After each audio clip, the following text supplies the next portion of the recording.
আসসালামু আলাইকুম ওয়া রাহমাতুল্লাহ। আমরা বাঁশখালী কাতারিয়াতে আছি, অলরেডি এখানে কোমর পর্যন্ত পানি।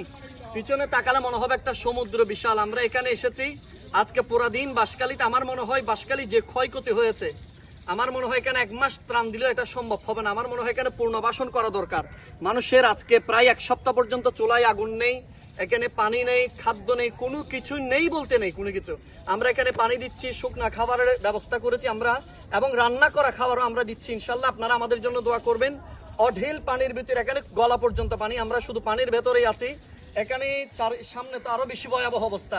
আপনারা দোয়া করবেন, বিশেষ করে এদের জন্য, ভাইদের জন্য। আল্লাহ যেন ভাইদের সবরে জমিল দান করেন। আল্লাহ যেন এই আমরা যে সহযোগিতা করছি, আল্লাহ যেন আমাদেরকেও কবুল করেন।